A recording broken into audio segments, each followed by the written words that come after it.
Magandang araw po sa inyong lahat. Ako po si Deb at malugod kong inihahandog sa inyo ang Overcomer's Journey. Dito, tatalakayin natin muli ang mga kwento ng mga pasyenteng nakapag-overcome na ng kanilang sakit. Sa kwentong ito, malalaman natin muli ang kanilang mga aral na natutunan, mga karanasan at mga inspirasyon na maaaring makatulong sa ating buhay. Sa ngayon, balikan natin muli ang kwento ng isang ovarian cancer overcomer na si Ma'am Mean Estares. Ma'am, nung nagkasakit po kayo abroad, nung time na yon, away po kayo sa family nyo, ano po yung pakiramdam? Alone. Alone talaga. Tapos, mag-isa ka lang sa ospital, hindi ka gaya dito sa Pilipinas. Pag nagkasakit ka, may nagbabantay sa yung kamag-anak mo. Paano po ninyo natagpuan itong ozone therapy na gamutang ito? Nung nagpa-opera ako at na-diagnose na nga na binayopsi yung tinanggal sa akin, na ang sabi sa akin ng doktor na magpapa-chemotherapy ako. Ayoko talaga dahil nakita ko, nalaman ko sa iba na hindi ka magiging maayos lalo kang ilulubog ng chemotherapy. Naghanap talaga ako ng alternative. Thanks God, nakita ko sa Facebook page yung Ozone Wellness. Doon ako nagpunta ako dito. Nanalangin ako that time na sabi ko, Lord, sana ito na yung paraan para tuluyan na akong gumaling. Hindi na ako nagdalawang isip, balik ulit ako dito. Nakausap ko si doktora, nag-start na ako ng ozone. Dire-diretso ng 30 session. Before 30 session, nagpa-medical ulit ako. Doon ko na nalaman na negative na ako. Kaya, nagpapasalamat din ako na kita ko yung ozone wellness talaga. At ngayon, makakasama na po natin muli si Ma'am Mean Estares. Yes, Ma'am. Thank you so much again for being here. Kamusta na po kayo? Mabuti naman po. So, balikan po natin yung journey na po nung nagpapagaling po kayo, no?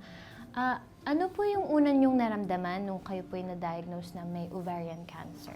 Siyempre takot na may ovarian cancer.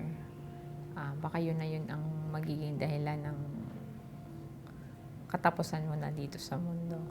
Kasi nalalaman natin na yung mga may cancer is hindi naman tumatagal ang buhay. So, parang feeling niyo po, parang natakot po ba kayo? Na feeling niyo na hopeless po kayo? Yes, opo. So, ito pong mga naramdaman niyo, paano niyo po na-overcome yung mga emotional challenges na to?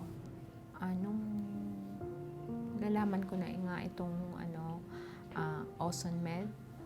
Tapos, tuwing pumupunta kami dito, may mga Bible study, tapos marikikita mo dun sa may mga praising song.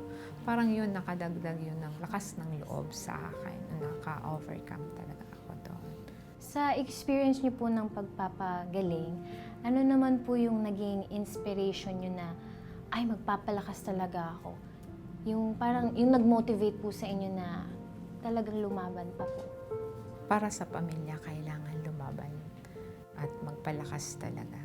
Dahil maliit pa yung anak ko kailangan kong lumaban at labanan talaga at kailangan gumaling.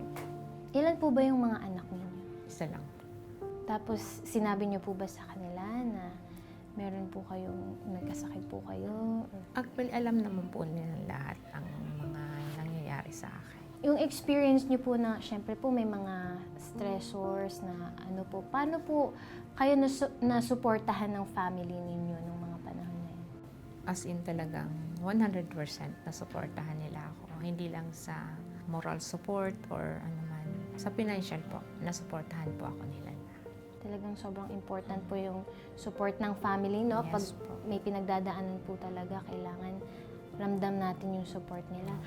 Balikan po natin, nung kayo po ay nalaman niyo po na na-diagnose po kayo. As an OFW po, paano niyo po na-overcome yung bigat ng loob na nung naraman niyo po na meron po kayong cancer? Nung nalaman ko yun doon pa lang sa Hong Kong, na-overcome ko rin at naging malakas din ang loob ko kasi yung mga employer ko is puro naman sila supportive sa akin. Pero iba pa rin yung umuwi ako dito sa Pilipinas na nandito na talaga yung mga mahal mo sa buhay. Grabe po, no? Sa Hong Kong nyo pa po pala nalaman. Tapos, nung nalaman nyo po, at least nandun po yung employer support nyo. Talagang naramdaman nyo po yung pagmamahal nila sa inyo, no? So, sa mga pinagdaanan nyo po, ano po yung pinakamahalagang natutunan nyo sa journey ng pagpapagaling?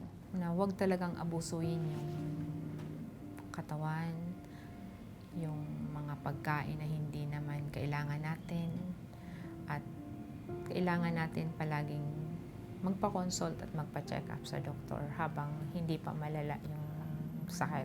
So, sa mga journey po natin ngayon, ano naman po yung mga pagbabago na ginawa nyo po sa lifestyle nyo para gumaling?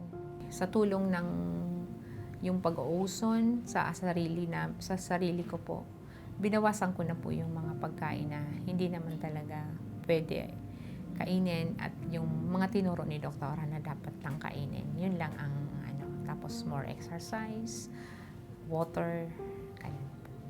Oh, ano naman po yung mga naging favorites nyo sa mga tinuturo ni doktora, yung mga lifestyle changes na natatandaan po po kayo? Yung kailangan 5 minutes exercise and then magpa-araw palagi, tapos kumain ng tama, more on gulay, fruits, at saka less ang sugar kasi yun daw ang pagkain ng cancer ng matamis. Yan, tama. Kasi talagang the food of cancer is sugar nga po, no? So, ano naman po yung sa mga viewers po natin? Ano po yung mga encouragement po na nais nyo pong ibahagi sa kanila? Huwag matakot dahil mayroon na tayong natuklasan, hindi lang sa iba kung hindi. Siya mismo, si Doktora Rayo Barales po. Siya mismo ang nag-testimony at siya mismo talaga ang nakatuklas ng Ozone Med na yan. May nakapanood po sa inyo, no, ng mga videos nyo. Ano po yung mga reaction nyo nung mga may nagre-reach out po sa inyo about your testimony? Maraming nag-message. Tapos, sinagot ko sila ng talagang maayos na kasi ramdam ko kung ano yung nararamdaman din nila. Nasabi ko, pumunta kayo dito sa Ozone Med. Maraming mahal ba? Sabi ko, mas mahal kaysa sa chemo.